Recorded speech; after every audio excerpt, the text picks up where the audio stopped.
Commander, I have an opportunity you'd be foolish to turn down. New Guardian sites have been discovered. The codices at these locations could reveal a great deal more about the Guardian Society. I've developed a way to decrypt the data from these Guardian sites, and I'll relay the relevant information back to you as soon as I have it. Although I cannot specify the various combinations of objects and data types required, my decryption software should help decipher the ancient data. The key is using the ancient objects with active obelisks to unlock the data. I've taken the liberty of uploading my decryption key to your ship's systems. Unfortunately, the ancient technology adapts to the cipher after a few weeks, so our task is time-critical. Please explore as many ancient sites as you can find. If you find all the data entries, there will be a bonus in it for you.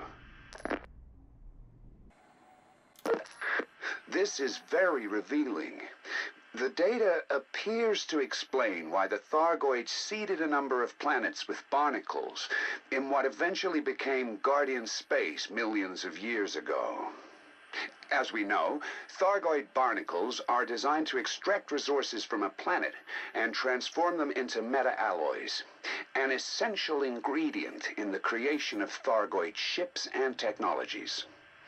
The Guardians surmised that for the Thargoids, seeding a planet with barnacles is an important process in preparing an area for occupation.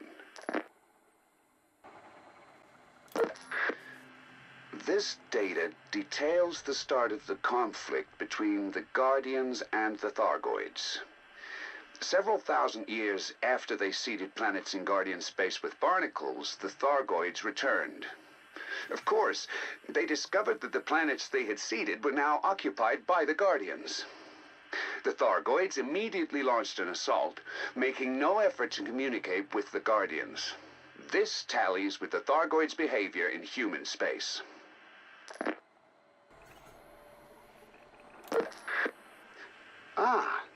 This data supports my theory that the Guardians were gifted linguists. At some point after the war with the Thargoids began, the Guardians were forced to make a partial retreat. It seems they were still trying to communicate with the Thargoids and were reluctant to take up arms against them. Eventually, they managed to develop sufficient understanding of the Thargoids' language to communicate, but it did the Guardians little good. The Thargoids were determined to continue hostilities, forcing the Guardians to employ more aggressive means to address the Thargoid threat. The data in this log details the methods used by the Guardians against the Thargoids. At first, they deployed ground troops, but when this proved ineffective, they started to use drones. Autonomous machines that felt no fear, fatigue, or uncertainty. These war machines became highly sophisticated in a relatively short amount of time, and were soon able to identify and target anything that utilized Thargoid engineering. Even more remarkably, Thargoid biomechanical technology was engineered to recognize anything of Guardian origin. That explains why, millions of years after the conflict, Thargoid devices still react aggressively to the presence of Guardian technology.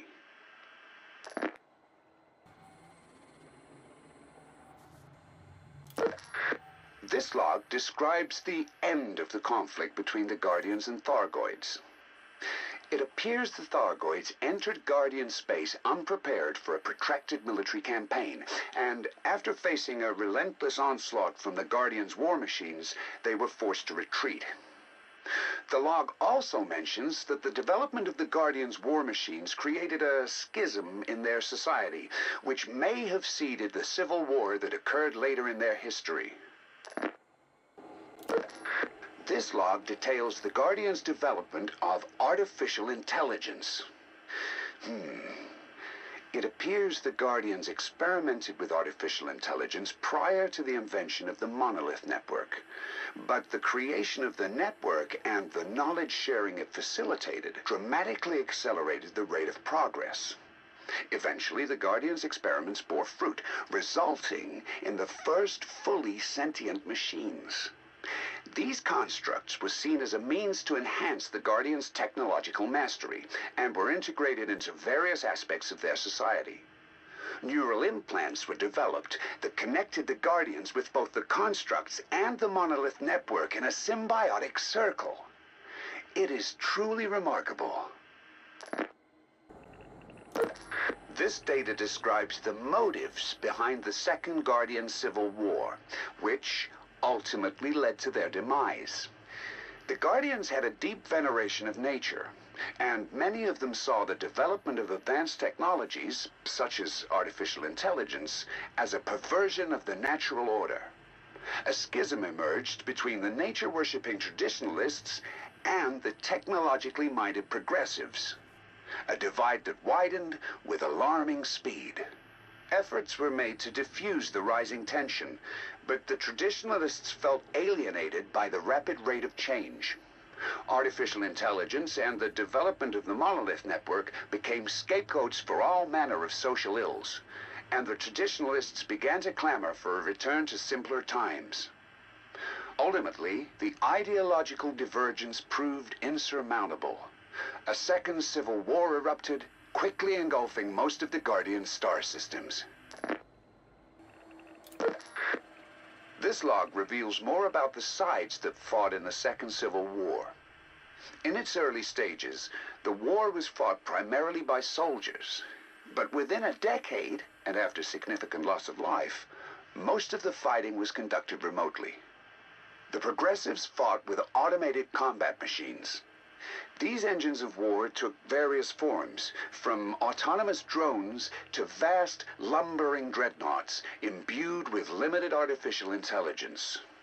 On the other side, the traditionalists relied mostly on biological weapons.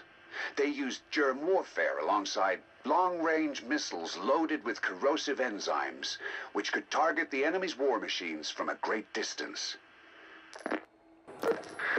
This log outlines the downfall of the traditionalist faction during the Second Guardian Civil War. The main issue was the internecine nature of the conflict, which raged for over 100 years and brought the Guardian civilization to its knees, retarding any further social development. But the challenges facing the traditionalists were exacerbated by the fact that they devoted most of their resources to honoring the dead. From what I can gather, they regarded the departed in much the same way as the primitive cultures of Sol, constructing vast shrines to honor the deceased. As their situation worsened, they became increasingly obsessed with these practices. With so much of their resources dedicated to these rites, it is little wonder that their enemies' war machines were able to overwhelm them. This log concerns the end of the Second Civil War. Remarkably, it seems the artificial intelligences developed during the conflict became fully self-aware at some point, and were horrified by the destruction unfolding around them. It's difficult to get a sense of exactly what happened next, as the Guardians were not privy to the construct's thoughts. But, reading between the lines, I believe the constructs determined that even if peace was restored, the Guardians would never be able to transcend their violent natures. It is my theory that they decided that the only way to preclude further violence, while giving their own burgeoning society the best possible chance of survival, was to destroy what remained of the Guardians' civilization. By this time, the constructs had complete control of the Guardians' munitions and automated war machines. Their attack, when it came, was swift and merciless. Strategic nuclear and chemical weapon strikes were executed with a precision that only a machine race could accomplish. The few that survived were able to record what had happened, but they soon succumbed to radiation poisoning. The Guardians were utterly destroyed. This log describes the Guardians' weapon technology. It seems they developed electromagnetic projectile weapons early in their modern period, utilizing the same technology they used to launch their first spacecraft. These weapons ionized the path of their target before firing focused bolts of energy along the ionized track. They were crude and unpredictable at first, sometimes resulting in the death of the wielder. But once the Guardians learned to regulate the ionization process, they became more stable. This data relates to Guardian shield technology. Of course, I already knew they had developed extremely effective shields, capable of protecting entire cities and even withstanding orbital bombardment. And I was aware that their shields were effective against both laser weapons and kinetic projectiles. But it is remarkable to consider that this technology was developed millions of years ago, relatively early in the Guardian's evolutionary timeline. This data provides further insights into the Guardian's ship technology. We already know how ecologically conscientious the Guardians were, and of their assiduous avoidance of rockets and fossil fuels. So it isn't surprising to discover that their first spacecraft were fired into space with electromagnetic launchers. Of course, this was an imperfect system that did not allow pilots to adjust their course after launch. Over time, the Guardian's starships became much more sophisticated, but their approach to space travel remained rooted in a respect for the natural world, and their interplanetary expansion was fueled by clean nuclear fission and fusion. Their ships could travel at speeds approximating those of our own present-day craft. Unfortunately, the data includes no schematic information, so it seems likely that the details have been lost. It's a shame. I'm sure the Pilots Federation would have liked to know more about the Guardian spacecraft. This data concerns the automated defense systems found at Guardian sites. You may have already encountered them. The data indicates that these Sentinels date from sometime prior to the Second Guardian Civil War. They are designed to respond aggressively to any unauthorized activity around the ruins. If you are forced to defend yourself, kinetic weaponry would be your best form of attack, since the Sentinels have no shields. Destroying them is, of course, regrettable, but Sentinel weapon parts and wreckage are of considerable value, so the loss is not significant. Remarkable! This log actually contains the blueprints for the Guardian's data terminals. As you know, these terminals were used to store schematics for weapons and other sophisticated technologies. They are linked to energy pylons scattered across Guardian sites by some form of computer program. Of course, this system has been dormant for millennia, but targeting the pylons with an energy weapon will increase the charge within, thus imbuing the data terminal with life. Essentially, we can awaken the system. This log details the construction of the panels found at certain Guardian sites. As I suspected, the panels are made from a unique alloy, manufactured from a metal I have yet to identify. Even more remarkably, the panels appear to incorporate nanobot technology, which activates when in proximity to a foreign body. This explains the faint glow given off by many Guardian materials and structures. This is an extraordinary discovery. Humanity has dabbled with nanotechnology, but evidently the Guardian's achievements far surpassed our own. This data relates to the objects we have termed Guardian relics. These blue crystals are part power source, part computer, part key, and apparently played a central role in Guardian technology. Remarkably, it seems the crystals were grown rather than mined. The log is light on details, but from what I've been able to piece together, each crystal was designed to fulfill a specific purpose within the Guardian's technological network. And, like the panels found at many Guardian sites, the relics incorporate nanobot technology. These records describe ancient Guardian weaponry. It seems the Guardians employed 3 different designs. an energy-based weapon similar to a railgun, a projectile weapon that fired concentrated plasma, and a weapon that fired charged crystal shards at extreme velocities. These weapons were apparently powered by the crystals we have termed Guardian relics, and the log describes how the relic generates and distributes energy within the weapon.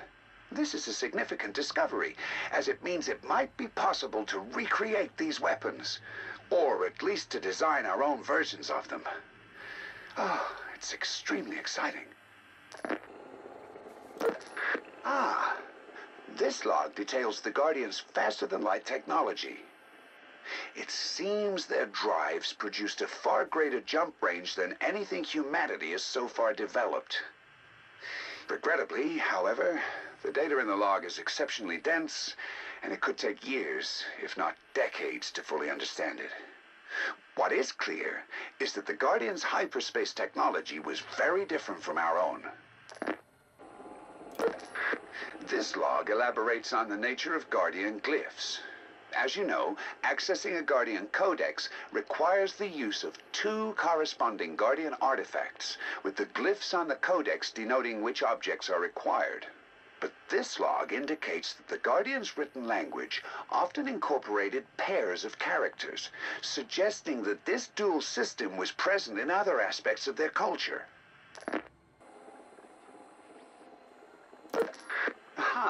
This log details the Guardian's power plant and distributor technology. The efficiency of this technology far exceeded anything the human race has yet developed, and the yield was huge in relation to the input required. Unfortunately, the specifics of how this was achieved are not described in the log. But who knows?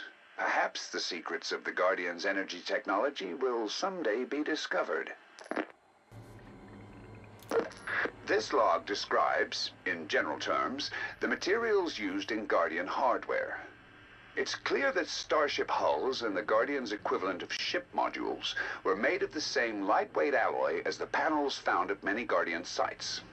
Unfortunately, this alloy incorporates a metal I have yet to identify, which means I will be unable to recreate it. What is clear is that this alloy was both lightweight and highly durable. As for their shield technology, we already know that it was highly sophisticated. Encouragingly, the log describes it in considerable detail. Given time, I might be able to use this data to develop some exceptional defensive technology. This log is unusual. It appears to refer to another group of Guardian sites far from the ones we've already discovered. I realize that might sound disappointing, but in fact, this find is extremely important. The log suggests these undiscovered sites might contain blueprints not only for Guardian engines, but for Guardian starships. Just think, someday soon we might uncover a Guardian ruin that will allow us to manufacture ships and fighters incorporating Guardian technology. It makes my skin prickle just to think of it. And who knows, maybe you'll be the one to find it. This fascinating log relates to variations in the Guardians' gestural language. As we know, the Guardians shared a single language with only minor regional variations. And even after they colonized other planets, they continued to share a common tongue. But after the start of the Second Civil War, it seems that each side developed its own distinct version of this gestural language. This allowed each faction to communicate in code so as to safeguard information from the enemy. Now, this log gives a fascinating insight into the Guardians' neural implant technology. The Guardians use these implants to connect cerebrally with their AI creations. Unfortunately, the technology was still in its infancy when the Guardians were destroyed. Apparently, the implants created a symbiotic link with the constructs through implantable fibers, which connected the central cortex to a multimodal interface within the construct. Essentially, the Guardians were able to direct their creations with thought alone, at least until the constructs rebelled. How extraordinary! This log suggests there are many more Guardian sites out there waiting to be uncovered. And I mean hundreds, perhaps even thousands. Unfortunately, some of the data in this record is degraded. If there was a map inside this log, it has been lost. Who knows what remarkable knowledge might be hidden in these alien ruins. The more of the Guardian's extraordinary technology we uncover, the greater the potential impact on our own technology. Locating further Guardian sites could help us take giant steps forward. Okay, from the Guardian sites we've previously investigated, we know that the Guardian's artificially intelligent constructs were responsible for controlling the war machines and other military apparatus, as well as overseeing civilian technology and infrastructure. And we know that these constructs eventually gained sentience and destroyed the Guardians. But it appears it was not the military constructs that made that choice.